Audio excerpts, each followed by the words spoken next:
David. Good afternoon and welcome. We're going to be having another 20 or so people join us.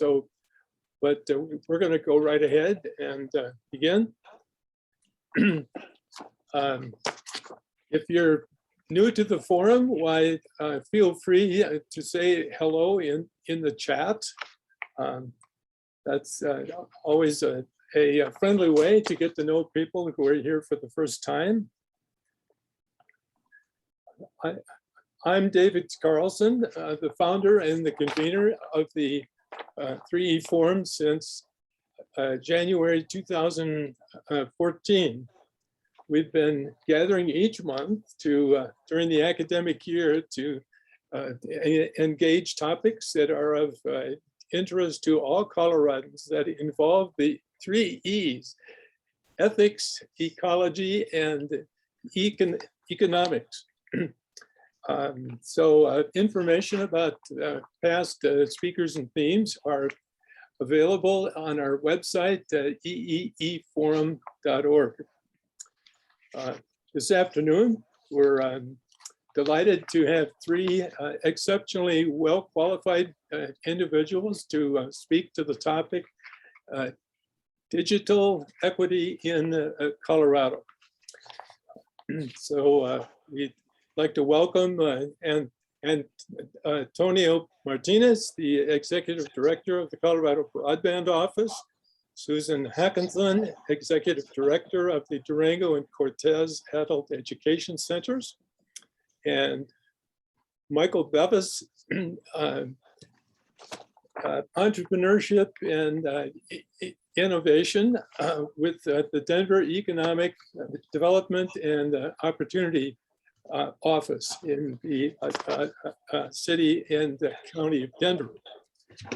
So to get situated here this afternoon, I thought it would be helpful to pose some guiding questions that we can use this afternoon to frame our theme. What exactly do we mean by digital equity? Each of our speakers will have an opportunity to comment on that. And then second, how extensive is high-speed broadband coverage in Colorado? How are we doing? And how does that compare with other states? And then third, what are some of the special, or what else is needed for all Coloradans to make good use of this technology? What is the more, in other words, beyond broadband access? So each of our speakers will provide statewide perspectives, as well as comments on special issues that rural and urban users have to deal with. So during the afternoon, we welcome questions and comments. Please feel free to pose those in the chat at any time. And they will be monitored by my good friend and colleague, Dr. Paul Belanger, who is a retired geologist and paleoclimatologist. Paul is also the forum webmaster and has been a presenter on biochar and other climate-related topics and much more. So after the presentations, we'll provide some time for the speakers to engage each other's comments and remarks, and then we'll turn to the audience. So with that, let's begin with some brief background information about our first presenter, Antonio Martinez. Greetings, everybody. Yes. I'll just add a few words to that. As Executive Director of the Colorado Broadband Office, Antonio is responsible for driving the state broadband strategy in collaboration with several other state agencies. Antonio joined the Governor's Office of Information Technology earlier this year after 32 years in several federal positions under 6 government administrations. a combat veteran. Antonio has served in Afghanistan, Iraq, and North Africa. He is a fifth generation Colorado native from the San Luis Valley. Please welcome Antonio Martinez. Greetings, everybody. It's very nice to meet everyone and to have the opportunity to speak here today. I guess you're going to introduce all three of us first, and then we can start the questions. No, I'm going to do it after each one speaks, so we don't have just three in a row. So okay, not a problem. So not a problem. And did you want us to present slides or just to talk? Either way, it's your choice. Okay, great. What I'm going to do is I'm going to go ahead and present my screen then, and we'll go over a few slides really quick. Great. Are you able to share, Antonio? I think so. Yeah. Let me try right now. Can everybody see that? Yes, it's not in presentation mode though. Yeah. Let me put it in presentation. How's that? Perfect. Better? Wonderful. Well, greetings, everybody. So it's an honor to be able to speak here today on digital equity in Colorado and talk about high-speed internet access and more. I'll answer your question right away about where Colorado ranks. According to Broadband now, Colorado ranks 25th amongst all states in terms of our broadband access. So we're right in the middle. So there's definitely need and an area for room for improvement. Our Colorado Broadband Office mission is that we're committed to enabling the development of statewide communications infrastructure through public-private partnerships to meet the growing demand for broadband access, primarily focused on public safety, education, healthcare, transportation, of course, agriculture, and we want to make sure we're serving all Coloradans. And so we'll talk about that towards the tail end of this presentation, that there are gaps that are continually needing to be addressed. To me, digital equity is a state in which all individuals and communities have the information technology capacity needed to participate in society, democracy, and economy. Digital equity is necessary for civic and cultural participation, employment, lifelong learning, and access to essential services. And I got that just from what we put together for this meeting. But I do believe that digital equity is very, very important, especially as the state of Colorado starts working on equity, diversity, and inclusion programs across the state. To me, there's also digital literacy and inclusion. And the three key components of that digital equity include access to affordable high-speed internet, access to affordable, well-enabled technologies, and access to relevant and high-quality, effective training and support for digital skill development and use. That's an important part to literacy and inclusion because one of the issues we face in Colorado often is adoptability. In other words, people either can't afford to adopt the service or they're choosing not to adopt the service. And so the education and training piece of talking about digital inclusion is very important so that we get more people involved and interested, because there are programs out there that I'll talk about here in a moment that help people to actually pay for internet and can actually get people free internet. And we're finding that not all Coloradans adopt these services. Think about what broadband enables. It enables everything. You can imagine employment, education, healthcare, public safety, business development. We've all gone through this long period of COVID and we've seen how the digital capabilities have brought us and allowed us to continue to meet, just like we're meeting right now. But not everybody has it. And we have to make sure that we keep trying to expand upon that. So here's a little coverage metric that I wanted to bring in because it's part of one of the questions. So right now, and as of 2020, we estimate we're at about 90 to 91% of total broadband coverage across the state. And that's pretty good. But still being ranked 25th amongst all 50 states, I think we can do better than that. And the primary area that I focus on is definitely rural. Our metro areas, Denver, Colorado, has generally been a high-tech hub for a long time and for many people. But it's where those gaps are that we want to make sure that we make improvements. So here's kind of the history of the Colorado Broadband Office. Back in 2005, there was Senate Bill 152, which we're still dealing with today, which allows for municipalities to do a vote and opt out of having to be held by large service providers so that they can provide their own services within the communities. That number now, I think it was 140 opted out in the last several years, but I think that number's up to close to 170 communities, with more communities choosing to opt out and try to build their own broadband infrastructure and networks. In 2009, we had the American Rescue and Recovery Act, where we had millions of dollars coming into the state. In 2013, our Colorado Department of Local Affairs established a middle mile grant program, which has been very successful, bridging the gap between different communities. In 2014, DORA, the Department of Regulatory Agencies, developed the last mile program, which is basically the connectivity from that fiber to the home, and that's really important. And then we established the Colorado Broadband Office, my office, back in 2016. And we've begun doing a lot more federal engagement. So we have in 2019, the Federal Broadband Engagement Program, where we apply for grants and help communities to apply for grants and project costs. In 2020, Governor Paulus issued a broadband initiative report and executive order, and we passed House Bill 20B 1001 for $20 million connecting Colorado students across the state. And in this most recent legislative cycle, we had the legislature pass House Bill 1109 and House Bill 1289, which provided for $75 million in broadband grants, which we are beginning to execute right now. And what's not on this slide is that in the future, you're all hearing the talk in Washington right now. In the future, we're hoping that this large broadband infrastructure bill gets passed and we're able to apply and be competitive for more funding for Colorado. Right now, my office estimates Colorado could receive up to $500 million if the full $3.5 trillion infrastructure bill is passed in Washington. Of course, you can watch on the Sunday shows that it's up and down, and it's also very volatile in terms of the amounts that are come to the state. So, but we're tracking that very closely. That would be a substantial investment that we can make across Colorado and try to hit some of our underserved and unserved communities. Here's something about digital equity and affordability. To me, affordable broadband is the #1 reason for lack of broadband adoption. Successful interventions will address the ability to pay rather than willingness to pay. The following programs I'm about to go through with you really quickly provide affordable broadband options to address digital equity, both nationally and for Colorado. So we've identified the problem, and here I'm going to show you a few potential solutions.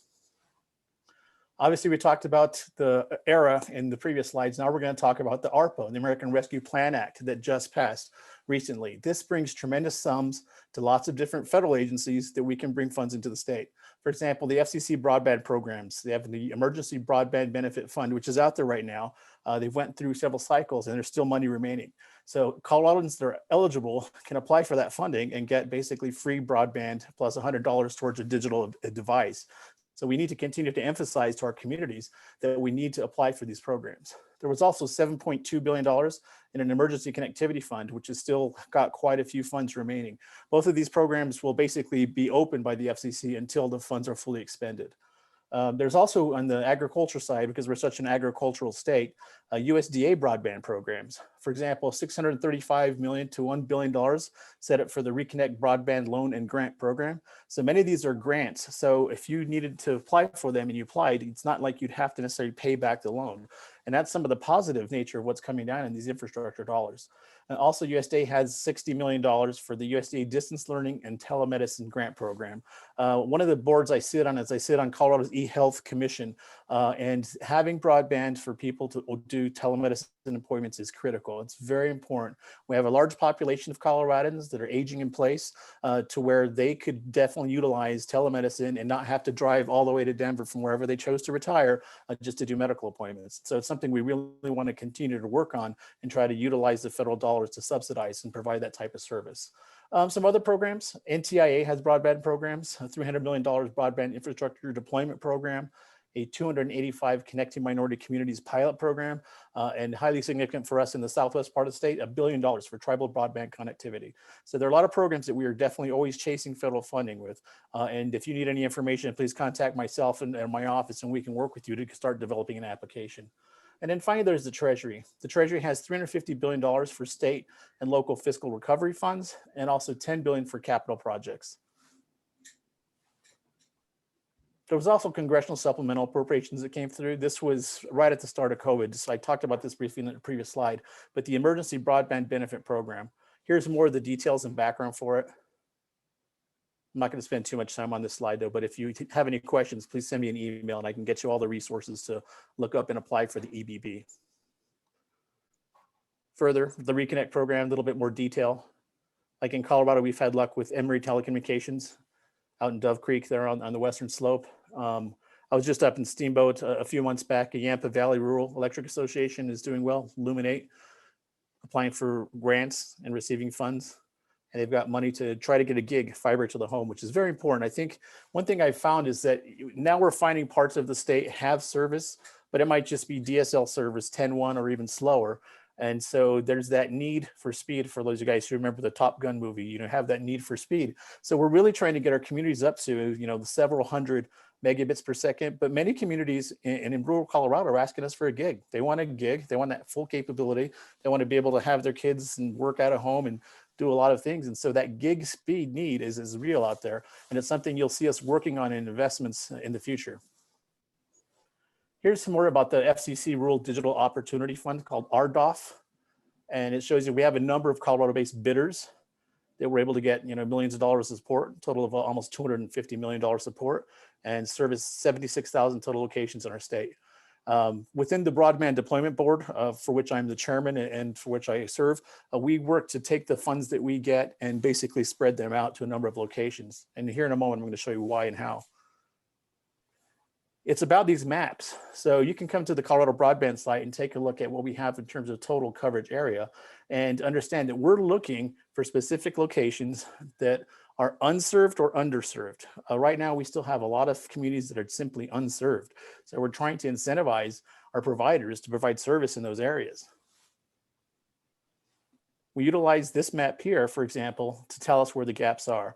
I don't have to tell you, but our beautiful Rocky Mountains are a huge obstacle when it comes to running fiber. Some of that granite is really hard to bore through, and sometimes we don't want to bore through it because it's so beautiful. So we have to utilize vital technologies. For example, we have to think of fixed wireless technologies. We have to think of wireless technologies. We have to think of these new speed 5G networks that are coming out there. But at the same time, I'm engaged with engineers that worked for Rocky Mountain PBS at one point that remember setting up the old microwave networks that we all watched on UHF and VHF TV back in the day, and some people still utilize. Well, those networks are a possibility too, to have point-to-point microwave, because engineers have been thinking about how to get signal through our mountains for quite a long time. So we don't have to reinvent the wheel. So we try to capture all that with our maps. And then we want to sit down, and we do this often with the service providers, and try to incentivize them to build out their networks into these areas. We incentivize them to do their own private investment, but we also use some of the public investment. And these years now, under the current administration, it's going to be unique because we're going to have quite a few more federal dollars in order to try to incentivize our providers to build out in different areas and make improvements. Here's some interesting reports. We do look at a number of different reports. As again, I quoted Broadband now for the number of Colorado's ranking, but we have this data. This comes from the FCC. It's provided on Form 477 that every community basically provides to them. And it gives us a good picture of a snapshot of what's going on in a different area. So when our board, our Broadband Deployment Board sits down, we have this data, we have the mapping data, we have the application from the service provider, and we have the input from the community. So we're trying to look at, of all of our Colorado communities, what is the most unserved or underserved that we can get to. And that's been something we've been doing for a number of iterations of the board, and we'll continue to do with the federal funding and state funding that we get in the future. And I think that's all I've got for my slide deck. Am I taking questions now, or do we want to just go through everyone else's briefs and then do questions later? I think we should invite people to write them up, and we'll come back and look at all of them in sequence after everybody's had an opportunity to speak. And also that way we might have some more people coming in. So we want to give them that opportunity as well.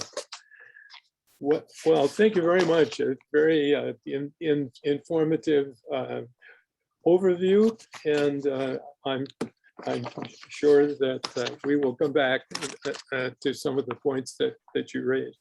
But let's move now to our second speaker, Susan Hakanson. She will provide both a Western Slope and a statewide perspective about digital equity, especially the more that is necessary for all of us to participate. I've got just a little bit more. Susan has served as executive director of the Durango and Cortez Adult Education Centers, as I mentioned, and she's been doing that since 2019. A Colorado native, Susan brings extensive experience in public relations, grant writing, fundraising, communications, as well as project and fiscal management to her responsibilities there. She also serves on the policy working group of the statewide digital literacy and inclusion subcommittee that Antonio referred to. And Susan also has been a yoga instructor for more than 20 years. So please welcome Susan. Hi, and thank you for having me. And Antonio, thank you. I'm excited not to be on those projects anymore that are looking at actually building the infrastructure. I was part of several of those initiatives that you spoke of earlier. And I know that you guys have done a great job, but I know we have miles to go, many miles to go in Western Colorado and some of our more rural areas. I'm going to go ahead and share my screen with you guys. I'm just going to tell you a little bit about who I am. So let me jump into my presentation and make it a full presentation. Hang on. You guys tell me when I'm up and I'll make it from the beginning. Can you tell me, can you see me? Excellent.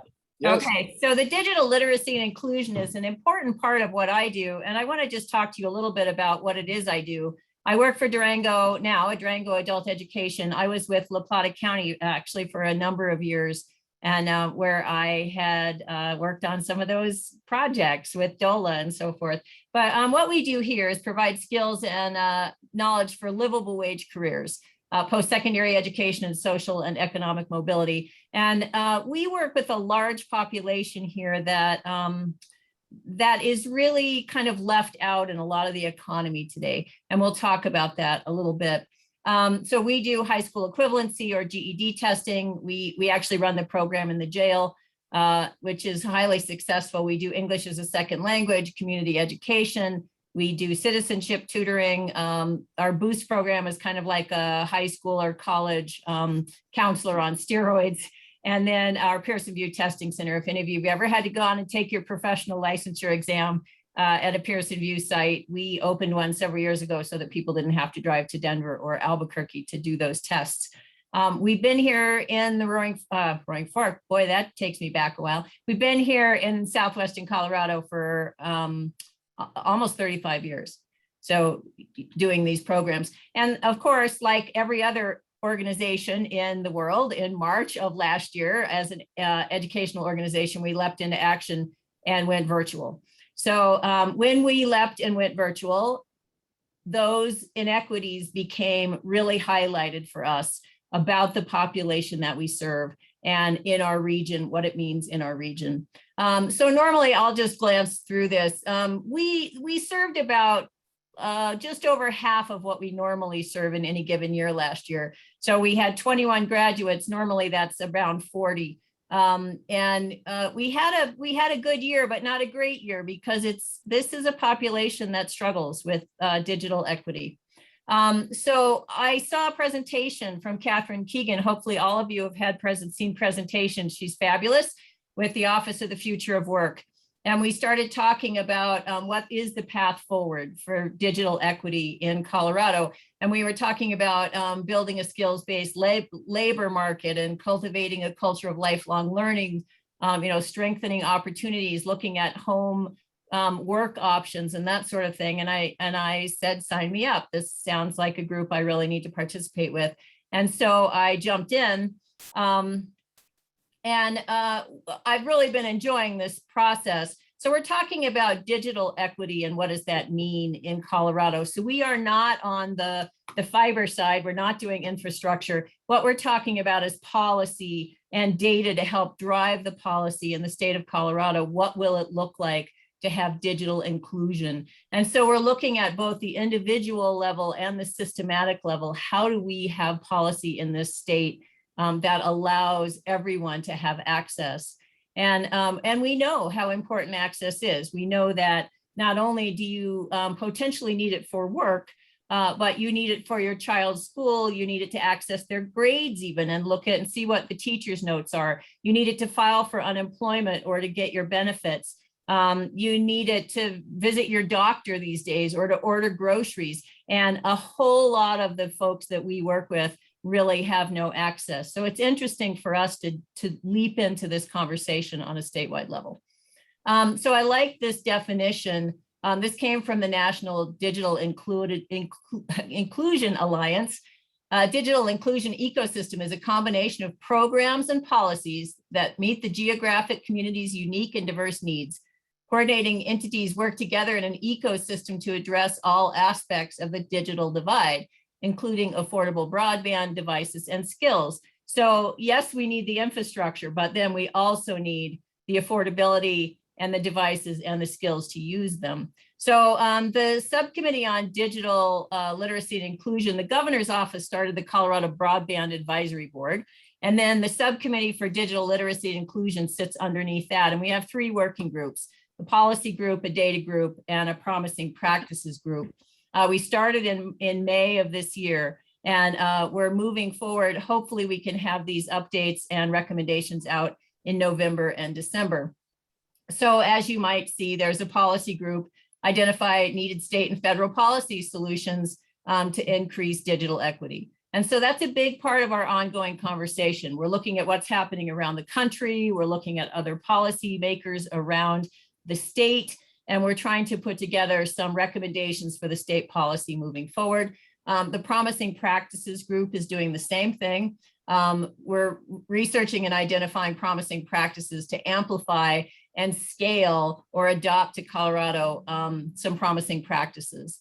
And then the data group are really looking at some of the goals. They're looking at what vocabulary even do we use to describe digital equity, and what does it mean? What does it mean across the board, so we know we're talking with the same language? So if anybody's interested in being part of any of these groups, they're open meetings, you can listen in. We do have our subcommittee working groups, but it's going to be fascinating really as we move forward to try and make some recommendations at the state level for how do we serve the needs of our populations. The Digital Equities Act, we're watching closely what happens in Washington to see if we do indeed get those bills passed so that we have some availability of some more money in the state of Colorado. And I'm going to show you a few things and I'll send you these links. I'll put them in my presentation so you can look at them yourself. But there's a story map and also an is it affordable map. Let me see if I can draw this over. Can you guys see that, or do I need to shift screens? Did my screen change? No, we just still see your slides, Suzanne. Okay, let me just pick something else. I'm just going to pick it real quick because it's kind of an interesting piece, but I'll send you the links so that you can actually look at the state of, well, you can look at any county in the United States and click on it. And it's going to give you the demographics of that state, and it's going to tell you about the broadband access. Like in La Plata County, I appreciated Antonio's slide having La Plata County. While several people and a lot of people do have basic access availability, only a little over half actually have access that's the speeds that you might need to run a business or to, even have success at something like this meeting. I have to say, when we first went digital last year, more than half of my students had no access to any kind of equipment at home. So we sent Chromebooks home, and these are adult students, right? These are students 17 and above working on their GED or ESL. So more than half of them had no equipment at home, and at least that number had no access to any connectivity at home. So we worked very hard with the large population here. And in some areas, what we found is, including, unfortunately, where I moved to last summer, there is no option. And while there may have been some options, the affordability was a barrier and is a barrier to lots of our population. There was nothing under a $60 to $75 a month option, most of them in the hundreds, and signing 3-year leases, but there are 3-year contracts. But in many of the areas where we live, because we have these nice tight valleys and big open spaces, we had no availability at all. And so a lot of our population has no access to cell phone service at home because of the way the towers sit in our area with the valleys and so forth, but then also no broadband access. So it became quite an interesting year for us to try and have students have access at home. It was a big barrier for us.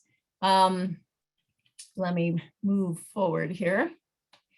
So we look at the kind of these things as well, the benefit tracker. And I've been seeing that benefit tracker. I can send you the link to that as well. And you can see the numbers of people who have access to the programs that Antonio was talking to us about getting some of that federal money to help pay for broadband. Unfortunately, what we find here is that most of the students that we reached out to those programs, we were told either there was nothing available in the areas that they lived, or there was a wait list of up to 6 months to a year to have access to the funds in our area, because there was a limited number of people who could access in our area.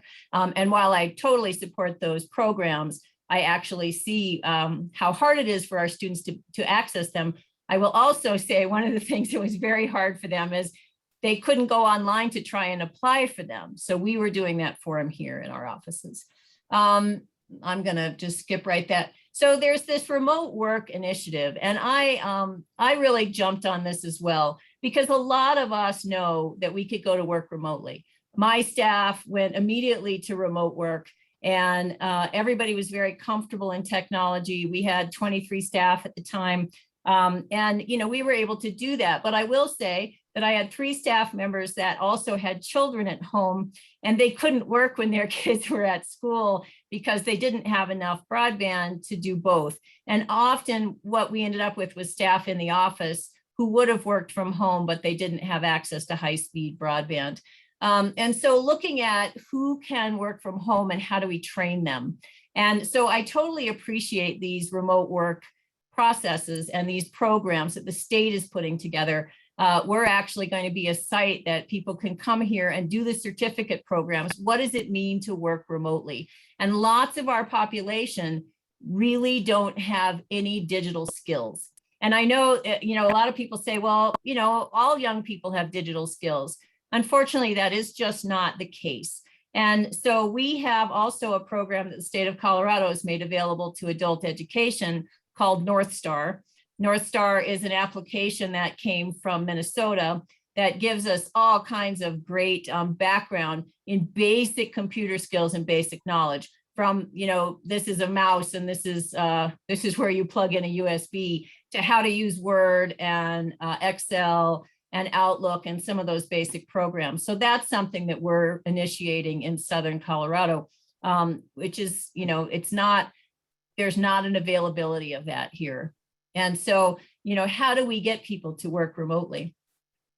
So digital skills are one of those things that that is coming. And you can see on the right-hand side, those age groups listing as no digital skills. And the 15 to 24 is only 8%. But I will say a lot of that 8% are people in really base wage jobs. And so they don't have a way to work up into other work. The 25 to 34 is about 17% have no digital skills, virtually none. And in that 35 to 44, that's a 20% group. And the 45 to 54 is 29. And above that, hopefully we're moving our way out of the workforce. But you can see that we can say that all these young folks have digital skills, and they just don't.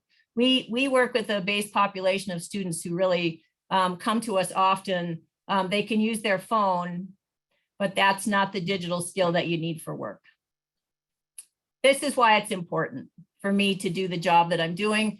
Hourly wage, change in hourly wages. And this is background. This is between 1979 and 2018. So you can see that people with no high school diploma have lost 20% of their earning possibilities or potential in the last 40 years. And the thing that's crazy for me is these are real dollars. And I actually called Catherine Keegan when I saw her present this slide, and we went through where this data came from.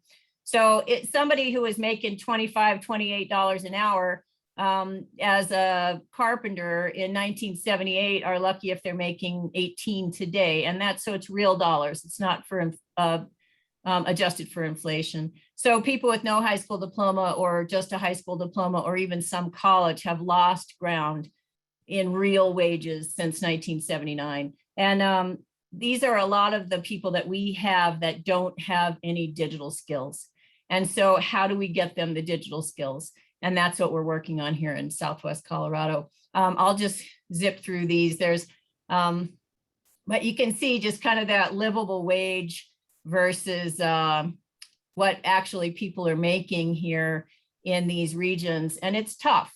And so we need these jobs, but we need the skills, we need the access, and we need the equipment so that people can have those skills. And, you know, for those of us who are well educated, have, you know, worked our way into different jobs or had the benefit of that in our lives, it's easy to think that, you know, well, you know, everybody should have that. And the reality is they don't. And in Southern Colorado, it's quite stark.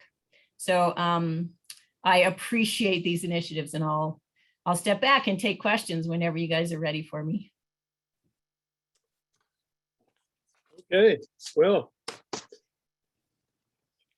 out of the park, we'll get two home runs here, Michael. You're third, and I'm sure it's going to be equally edifying. Many thanks, Susan. Michael Bevis is an industrial and organizational psychologist, an entrepreneur, and a business professional. Michael currently manages all things related to entrepreneurship and innovation for Denver. This includes leading the development of Denver's forthcoming digital equity plan. Michael is also the founder and CEO of Cool Skins, a pet product company specializing in pet performance wear. Michael has started 3 nonprofits and serves as a board member for several others. So please welcome Michael Bevis. Great. Thank you. And thanks for having me. And thank you, Antonio and Susan, for those great presentations. And I'm glad that you had something visual and lots of data to share there, because our plan is so new that I just saw a final draft about 12 hours ago. So I don't have anything to share with you from a visual presentation standpoint, but a lot of the information that we uncovered is very similar to what Antonio and Susan shared already. And my focus was specifically for the city and county of Denver. And just kind of to kind of reiterate, so I'm the Director of Innovation and Entrepreneurship for the City of Denver. I work in the Office of Economic Development and Opportunity, and primarily what my day-to-day job task focuses on is working with CEOs and founders of companies that are starting or growing and scaling. And I think how this work kind of ended up on my plate a little bit came out of the result, obviously, of COVID and kind of scrambling and looking at ways for us to really have a positive impact on our community. The mayor formed some working groups that focus on economic recovery and things of that nature. And one of the topics was the digital equity aspect of it. And because we saw so many of our businesses actually negatively impacted by not being technologically savvy, if you will, and that really came to light as a result of COVID. So our office, as an example, pushed through CARES Act dollars that came down to the city, and we pushed it back out into the business community in the form of small business relief grants. And we tried to make the process as simple as possible and not require businesses to have, sophisticated accounting systems or be able to present financial data in a systematic way, because we wanted to make it as equitable as possible and reach as many of the businesses that we knew were greatly impacted as possible. But it became very evident that there was a lot of businesses that couldn't even, they couldn't get online to apply for the application. So we had some liaisons that went out into the community to help them get online and help them apply for the applications, which then required us to, submit some follow-up phone calls and things like that. And one of the things that I did during that process was do the financial reviews, right? So we had to provide some proof that the businesses lost revenue as a result of COVID.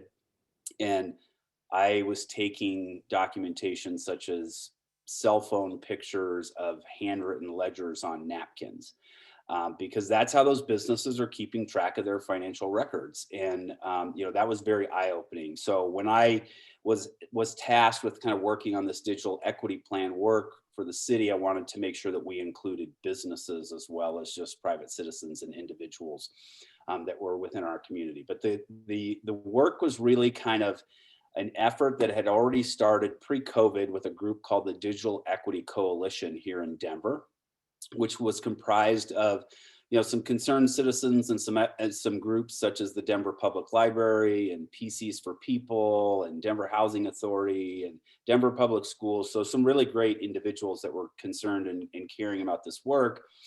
And then when it got put in my lap, we kind of said, tell us what you've already done and let's see how we can help move all the good work that you've already been doing. Let's move it forward faster if we could. So we got some funding. We worked with a local consulting agency who had done work in this space before. Through the process, we surveyed thousands of individuals. We did focus groups with individuals as well as business owners, as well as community providers of services and things of that nature, faith-based organizations and things like that had access to some of the communities that we were trying to reach and identify. And and then what we did is we took that data and then we formed some working groups that were primarily focused on one was focused primarily on equipment, right? So looking at hardware and what types of technology that we needed to kind of get out into the community. The other one was access to broadband, right? Connectivity, making sure that those devices are able to get online and gain access to the things that the individuals needed.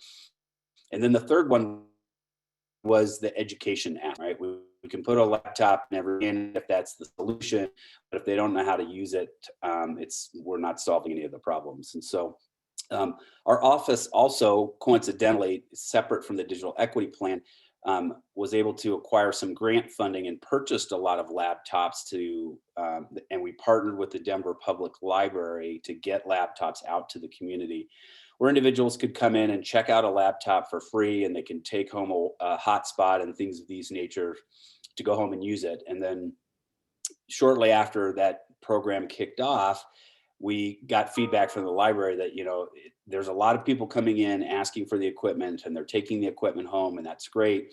And then within an hour of getting home, they're calling back to the library and say, you know, how do I use this? I don't even know how to turn it on. I don't know how to get connected to the internet. So it's really important for us to make sure that the populations that we're trying to reach are educated in this way.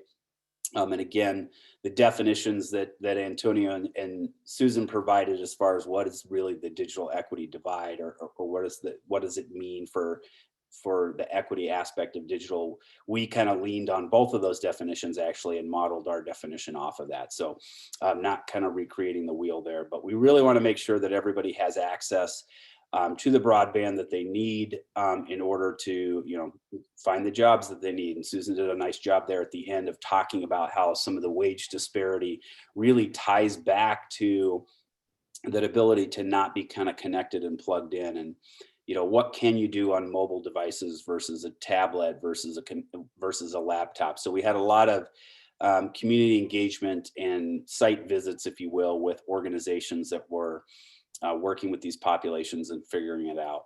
We had great partnerships from some of the providers like Comcast and T-Mobile and Google, all kind of stepped up to the plate to participate in the discussions and kind of walk through, you know, what some potential solutions will be. So our plan is not yet finalized. I do actually think that we're probably expect to have it here within the week. So we're pretty close. It's a very substantial document. We're trying to create a smaller document that's a little bit more digestible and highlights the key findings and the support. And then really some of the strong recommendations that I know will come out of the plan is hiring a full-time staff member somewhere within the city and county of Denver. We're not quite sure which department or which agency that will live with just yet, but that really serves as, you know, a community liaison, and is getting out there and helping to implement the solutions and the recommendations that will be identified in the plan. So again, you know, how do we get the devices in the hands of the individuals? How do you get the training and the support that's needed, right? There has to be ongoing support, not just a comfort level with using the the devices, but we know the devices don't last forever and that there's software glitches and things like that. So we want to make sure that they're up and running. There's also some things that were identified as part of the group, and we're really going to need to lean on community organizations to help us with this, is a trust factor, right? So there's a lot of people that are impacted by the digital inequities there, and they have some resistance to, say, government agencies as an example. So maybe city agency is not the best group to put this forward, and maybe there's better partner organizations such as faith-based organizations or community hubs that have a closer relationship and connection with these communities to help us get the word out there. The other big piece, and I don't know that we'll have a solution for this yet, is really looking at all those funding sources like Antonio and Suzanne brought up about, there's money out there right now to go get free Wi-Fi for a year, or if you know how to access it, if you can get online to apply for it and all these kinds of things. But assuming that everybody that needed it had access to it, the big question still remains is what happens when that time runs out, or when those funds run out. And how do we kind of create that, from a sustainable model going forward? Because once you're able to overcome the massive obstacle of getting people comfortable and getting them in a space where they are using the technology on a regular basis, how do we ensure that they get to keep access? And that's one that's, I think all of us on this call need to kind of just keep having those conversations and figuring out ways that we can do that.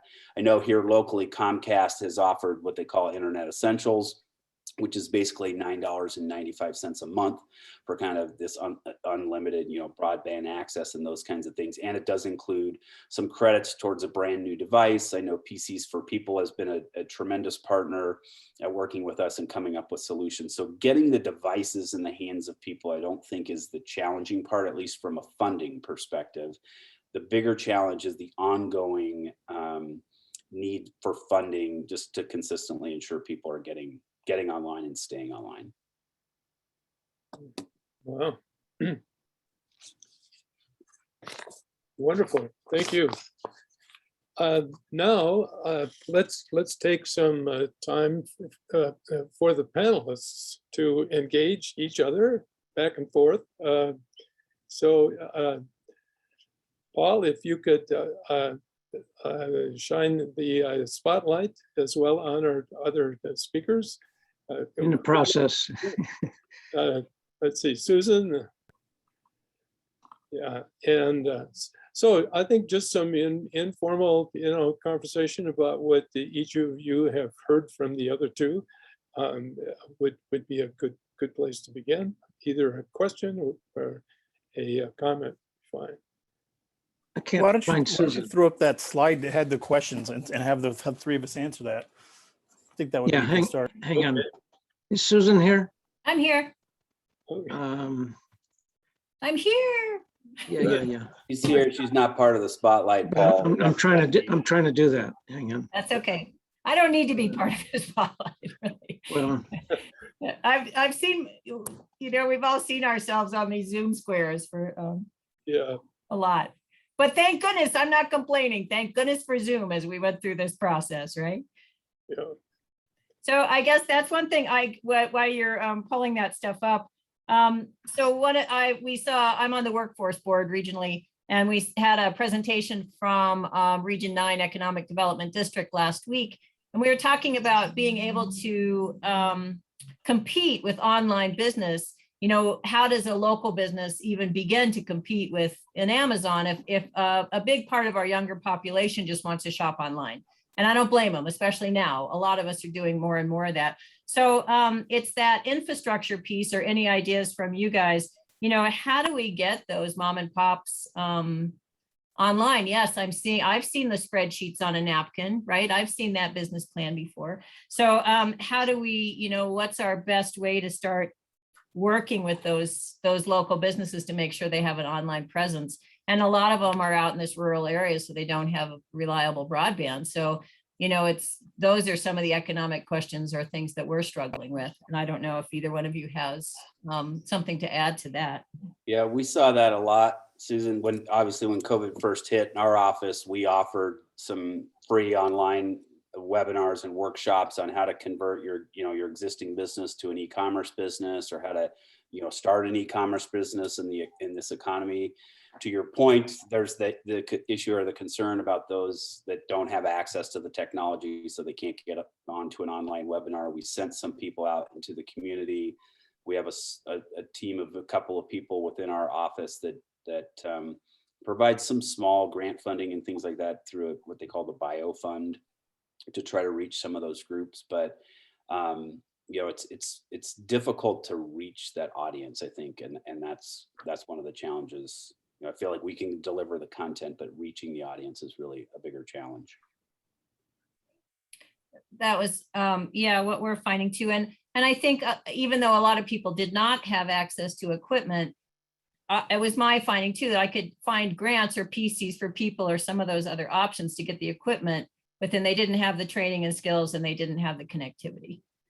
So those were the tricky parts. Yeah, that's why, like in my presentation, I pointed out how training and education, and sometimes some folks don't have the literacy, actually. So it's having special ways to train them to get up to speed to where they can get onto the technology. If you guys don't mind, let's answer some of these questions, because I thought they were really good questions, very insightful. So what exactly do we mean by digital equity? I think we've all kind of answered this in our own ways, but to me, basically, it's where all individuals and communities have the IT, the information technology capacity needed for full participation in society, democracy, and economy. And that's regardless of, somebody sent me a question in the chat, that's regardless of age, that's regardless of demographic. It basically, the capability, the broadband has to be out there, accessible for all. That's kind of how I would define it. How about the other panelists? Yeah, I'm going to jump in here, Antonio, just because basically we kind of, as I mentioned, we modeled our definition that you'll see in our plan eventually, very similar to the definition that you used there. And we did specifically look to, as many populations as we could try to identify to incorporate, which includes an older population, which includes those with disabilities, not just socioeconomic kind of disadvantaged families. So we kind of tried to look as broad as we could.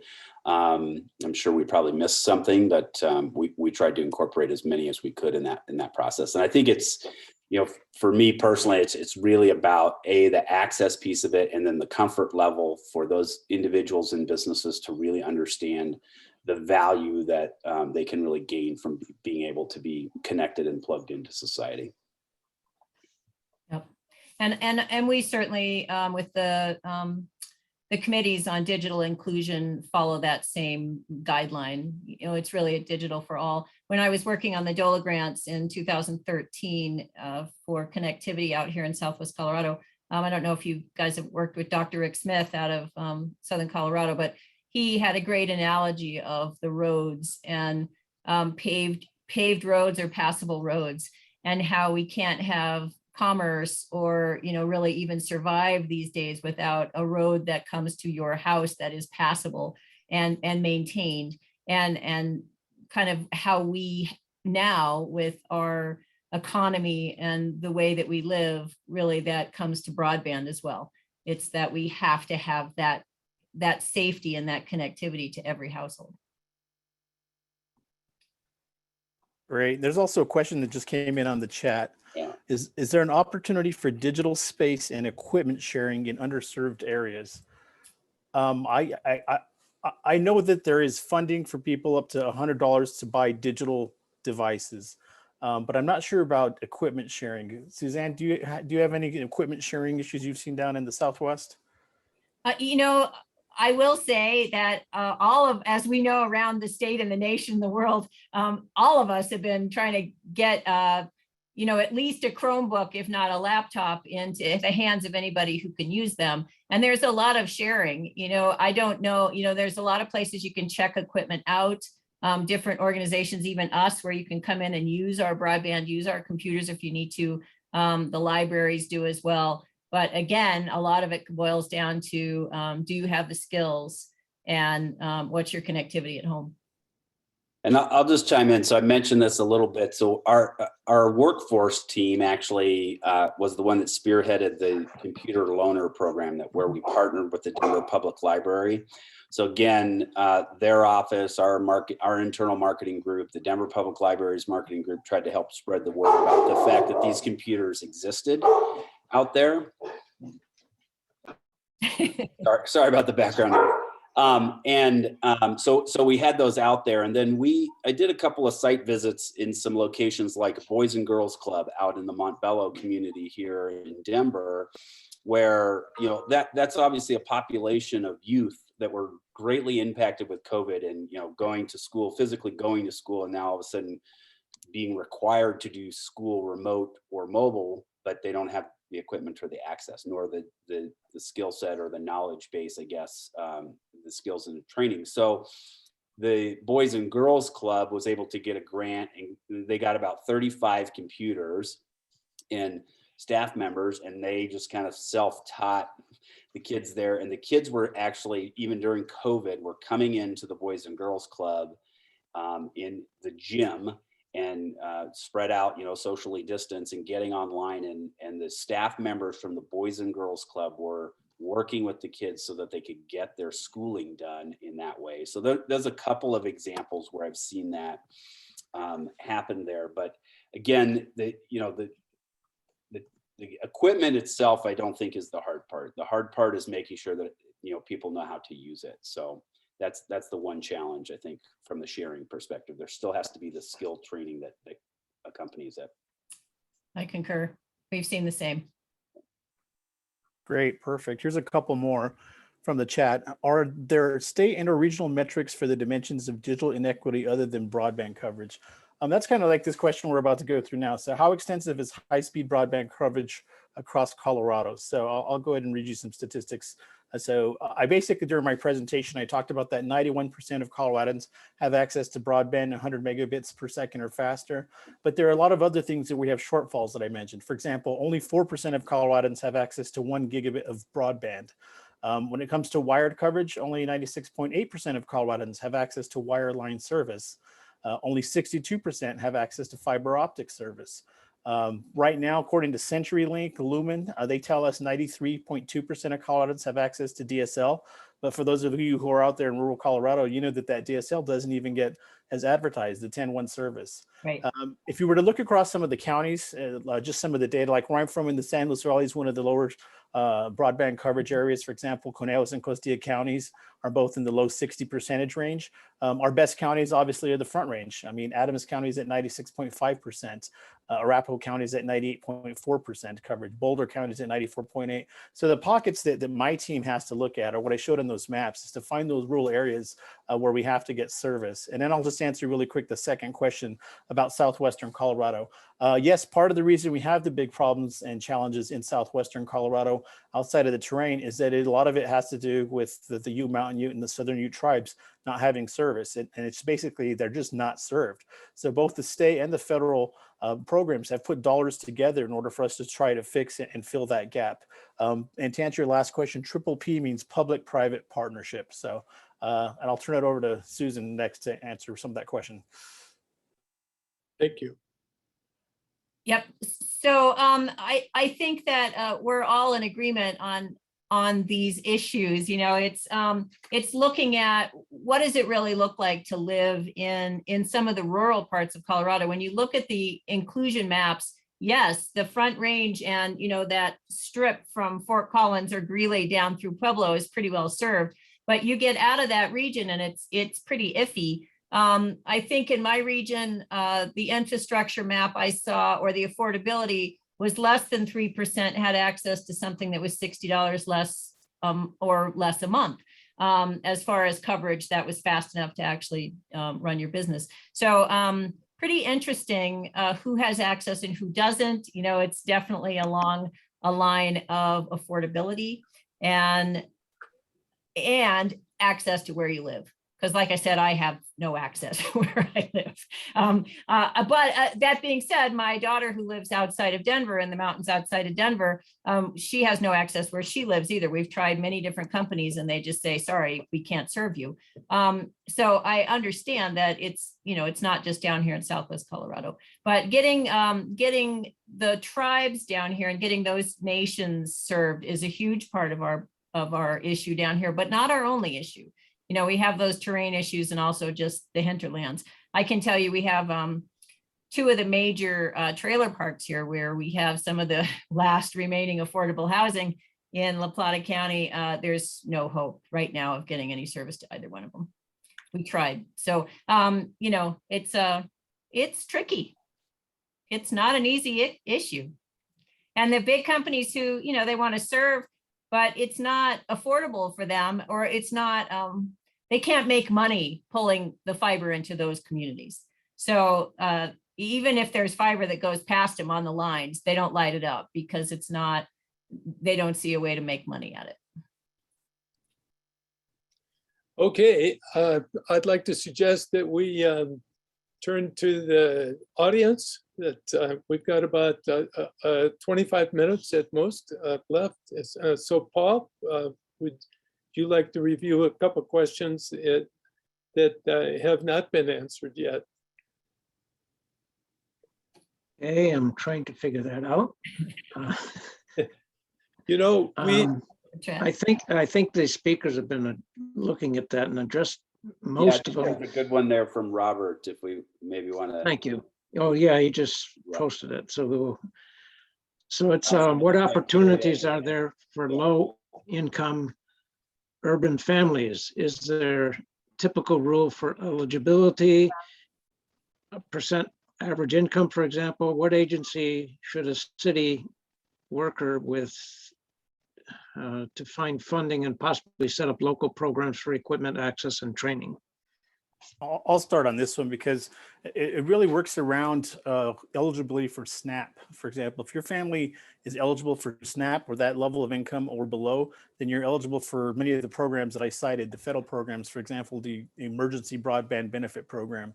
So if you're above that level, you could still qualify based on income if you're able to have Medicaid. So if you're qualifying for Medicaid, that's another possibility. You can also qualify based on age. So that there are a couple of parameters that you would want to look at, but if you're in that zone where you're qualifying for SNAP or you're getting reduced lunch for your kids at school, you're most likely going to be eligible income-wise for some of the federal programs. And then I think the other part of that challenge is what Susan was talking about is the infrastructure, right? Especially with some of those rural areas, if the infrastructure doesn't exist, that's a harder challenge to overcome yet. Yeah. We have one question in the chat where he's a retired senior veteran who cannot justify $100 a month for Wi-Fi. How can he make it more affordable? What does the EU do, for example? So in the EU, most countries don't provide 100% internet service to all of their citizens. Mostly you pay. For example, when I was overseas, Deutsche Telekom would still have some type of rate that they charged. They don't even have programs like we have. We just recently, these last several years, have had these programs where someone, if they qualify based on income, can actually get their internet service paid for. And as Michael pointed out, the concern is after these programs go away, how do we keep people on the internet? And I think that's one of the next problems that we'll have to address both at a state and federal level.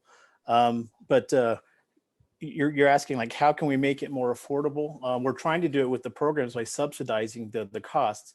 And the other thing that my office does is I actually work with our larger providers in the state, for example, CenturyLink or Xfinity, to try to get them to have a better rate programs, which is where you hear the program that Susan was talking about, that they do have this $9.95 month benefit that works for people. But what I've seen from our side is I have students out there that $10 a month is too much for their families. They can't even afford that.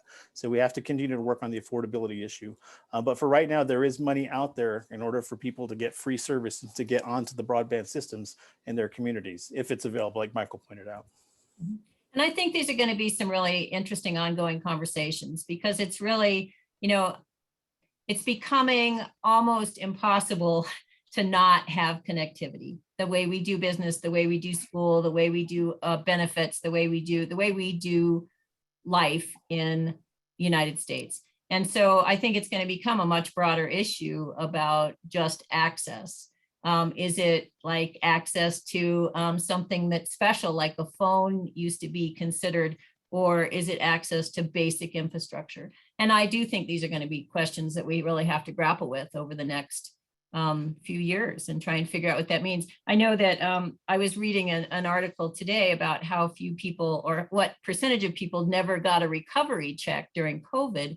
If they didn't file their taxes online, and they sent in a paper form, and maybe their information was a little bit sketchy, they may have never received a check, and they don't even know how to reach out and look for one. So there's a certain percentage of checks that have never been sent to a certain population, and that's the population, the ones that don't have any connectivity. So what do we do? I don't know. It's going to be an interesting conversation, policy conversation, as we move forward. Okay, we have a question from Jimpa Cheney. Can you unmute yourself, Jimpa? And ask your question. Yeah, I'm the guy that asked the question about, I'm a senior retired vet. I live in Denver. By the way, I'm a chartered engineer. I used to work for the governor's office of IT. So I have some background in this, broadband, getting fiber optic out to the state. I was working in the division that was providing that back in the early 2000s. And it's disappointing to know that we still haven't achieved our goal of equity. My question is, if this is a private enterprise thing, my take on private enterprise is there are winners and losers, and people, and in a highly competitive environment, some people win and some people lose. And so I'm wondering if trying to provide internet access, which is going to be crucial for education, for business, for entertainment, for whatever, is capitalism incompatible with that goal? I know that this is a little off track. Naomi Klein wrote a book about how care for the environment is incompatible with laissez-faire capitalism, or even regulated capitalism. So I'm just concerned that if we're trying to do this with a private public partnership, it may be doomed to failure because of the nature of capitalism, and that there are winners and losers. Anyway, that's my 2 cents worth. And so maybe you could comment on that. I don't know. Yeah, Jim, I'll jump in just here a little bit, because that topic obviously came up during our digital equity plan work. And, one of the things is that was brought up early on was, why doesn't the city just create its own broadband network, and that way they can ensure all the citizens have it, et cetera. And the feedback that came back from a wide variety of groups, both internal, engineers and experts kind of in the space that work for the city, and those outside, is it's just too cost prohibitive to do something like that, and keep it current on a sustainable basis. One of the ideas that was thrown out from, to your point about the capitalism piece, and I don't want us to go too far down a rabbit hole, but I think that the large scale providers, the Comcast, the Lumens, the whoever else is in your particular community, I think they're open to providing low cost service on an ongoing basis, as long as there's some solid policy behind that. The challenge becomes what Antonio and we've all been kind of talking about is $10 a month sometimes is too much for a lot of people, right? You posted in the chat $100 a month is a lot, and that's true. It's a lot, but sometimes $10 is a lot. So the question then becomes, how do you keep that ongoing and make it equitable, right? And one of the ideas, and again, this was an idea, we didn't really banter it too much, and we're not proposing it as a solution, but one of the concepts that came up is to keep it ongoing, to keep that service available for an ongoing basis, especially when you think about the criteria that Antonio listed for what qualifies them for free broadband service right now, is if federal governments were to work that into federal programs like the SNAPs and the different things like that, then that becomes part of the socialized welfare, programming to help that from an ongoing basis. I think there's some potential there to think about federally funded programs like that we get private corporate dollars to say, okay, we'll take a loss there, or barely break even or whatever it is, as long as we're getting a little bit of something out of it. I don't think all those companies are thinking that every citizen has to pay $100 a month or more, or whatever it is for the service. So that's just something that kind of came up in that space.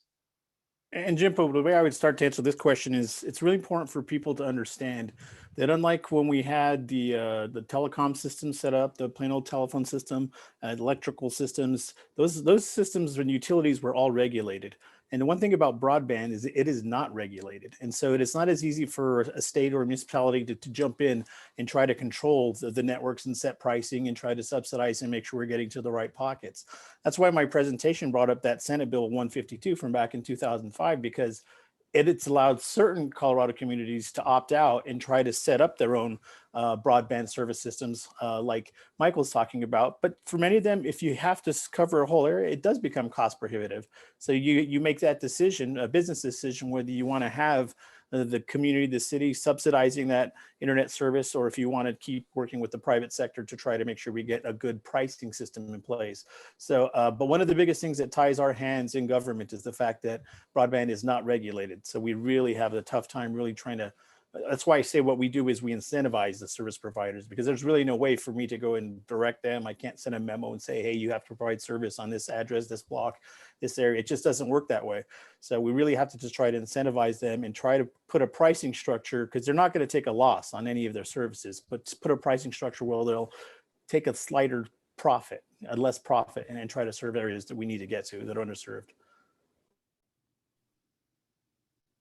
Susan, did you want to add to that at all? No, that's why I started just saying, I think this is a broader policy decision that we are going to have to grapple with and decide what it means in the future to have connectivity. Because I know in areas, you can't even get healthcare unless you can have some connectivity. So what is that going to mean for us?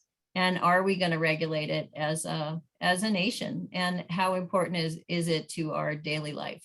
And like the roads or access to water, or what will be the decision. But I think right now we're in the midst of that big policy discussion. So I think participation, listen to what your proposed elected officials are talking about. This is an important time for deciding the direction of this utility.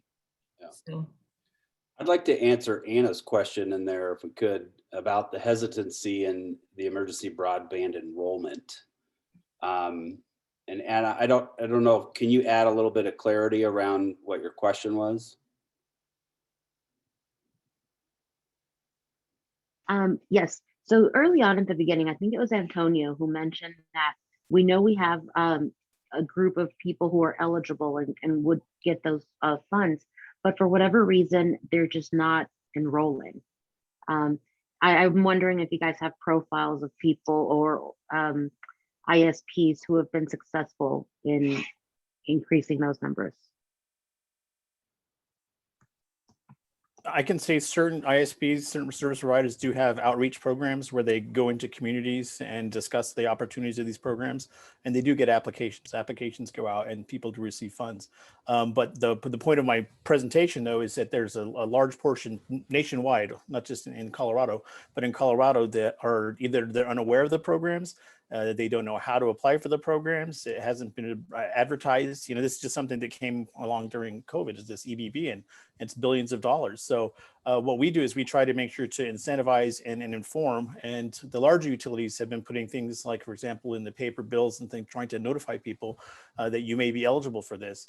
And if so, go to the websites and try to apply. But it's not coming as easily as you would hope it would. It's basically a free money opportunity for certain people, but they don't seem to be aware of it. So we continue to try to advertise and inform people. And my office does facilitate assisting people with those applications if they're eligible. And we did find in our research in building of the plan here is that there is some hesitancy with just a trust factor, right? So a lot of the audience members that we're trying to reach, maybe they're undocumented and they're concerned that that's going to, put them on somebody's radar, or that the government's watching or looking, and they're hesitant, as far as what kind of activity they're willing to do online, and a lot of scarcity around financial resources, right? So again, if there's potentially a breach of trust there, they're really nervous about those kinds of things. And so that was something that I found personally very interesting in some of the research and the data we got. And then that's where our kind of recommendation was to work with community organizations such as faith-based organizations, or the Boys and Girls Club example that I gave earlier, because they have a stronger relationship with that audience. So I think there's potentially some opportunity to partner with those types of groups to break down some of those trust issues there. And I have a little to add to that. I asked my career counselor, our boost coordinator, specifically about the program, and she's tried to get some folks here to sign up. There's been a couple of issues. One, there's been some areas where they just didn't have an option for coverage, but the other one was they had a pretty enormous wait list. And so when they went, they had 3 to 6 months, they were telling them that they'd be on the list before they became eligible. So I don't know, I didn't do that myself, but this is from my, my career advisor who's been helping people get signed up. So I think there's some of those issues just with how it rolls out. Should we move to Jimpa's question? Go ahead. Okay, I see David had a question in there about as a potential proposal for the electrician's plan for 70, 80 years ago to inform a path forward for digital equity for all. I'll maybe lean towards Antonio and Susan for that for more. So I'll go back to what I said. It's really that issue of regulation. So when we set up the grid, the electrical grid, we made it so that there would be power to every home in America. When we did telephone, we did the same thing. We made sure that there would be accessibility to the twisted pair line in every home. With broadband, we've actually fought against industry, both at the federal and state levels, to try to make it regulated. I should be able to say, as a state, and the Public Utilities Commission should be able to say, fiber to the home is a requirement to every Colorado household.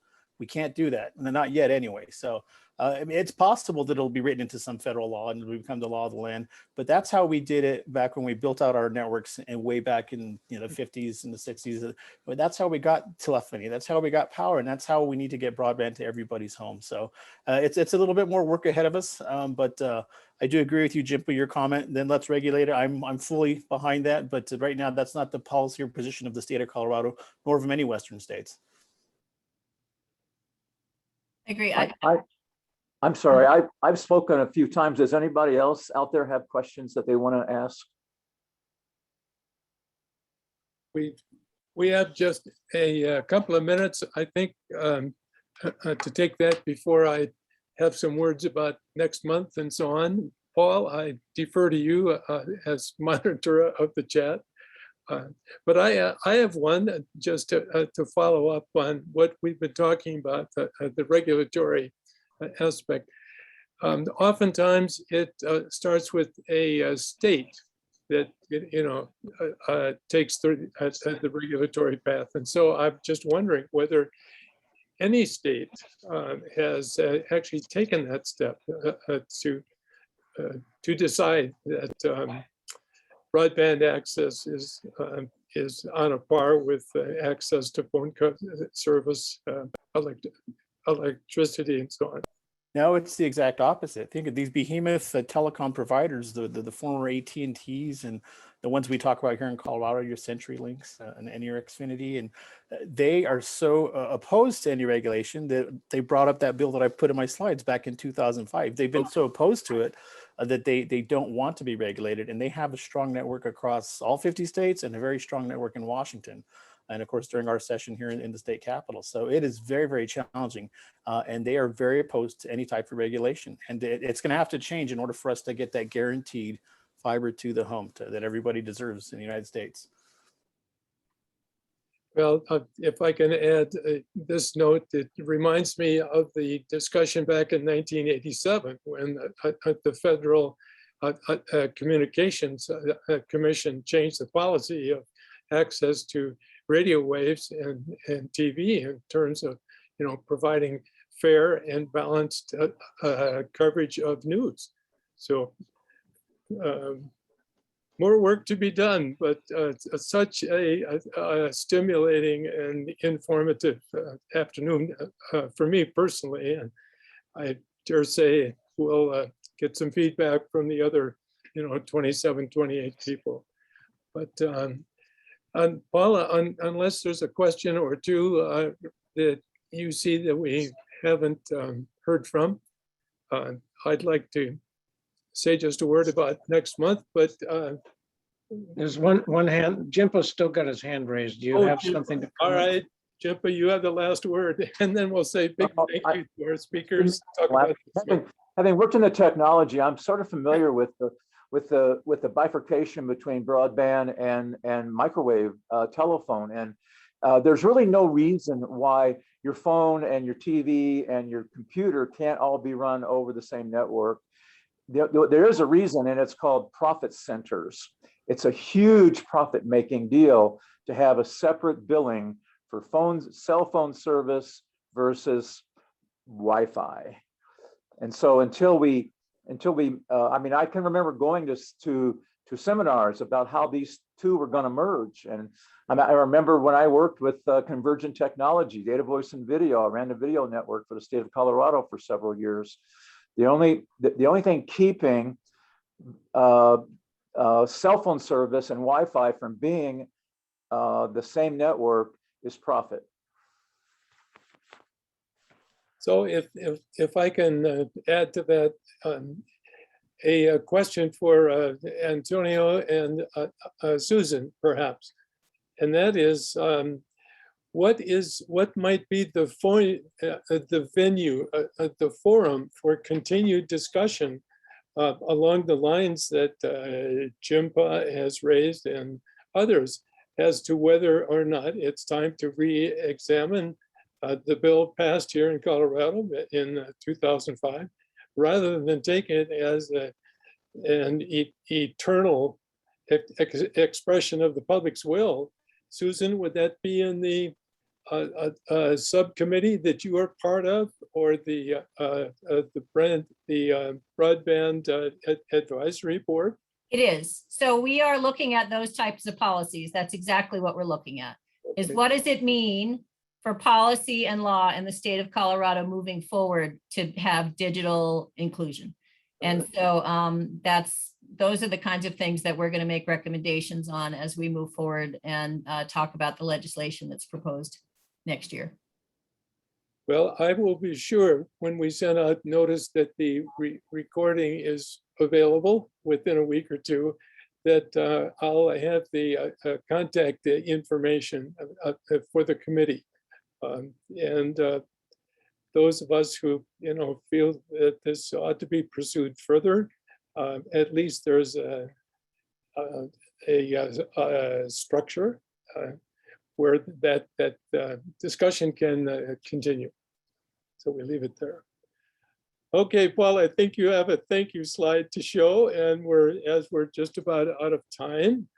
And invite each of you that has enjoyed the afternoon to exercise the reactions button on your screen, if you so choose. Just a word about next month. As many of you know, Colorado has received millions of dollars to address housing needs, and the legislature in the last session appointed a bipartisan committee to come up with recommendations that will be reviewed at the beginning of next year. It's a 10-person bipartisan commission or task force. I'm hoping to have a spokesperson from that group, and then that there is an advisory committee of experts, which has also been appointed. And as I understand, they're hard at work now and will take their, and will bring their expert advice and so on to the task force later on this year. So I'm out on a limb here because I don't have confirmations from either somebody from the bipartisan committee of legislators, nor the advisory committee, but I'm working on it, and I see it as an opportunity also for people who attend to add their comments and thoughts about how Colorado might spend this once in a generation infusion of coronavirus funds. So just a heads up, watch for that, and I'll be sending out notice. And then one final comment, although we had only 27, 28 people online, we did record the session. We have about 800 email contacts, and if we will be getting that out to our network. So I would add my personal heartfelt thanks to our wonderful panel, and look forward to seeing many of you next month. Thank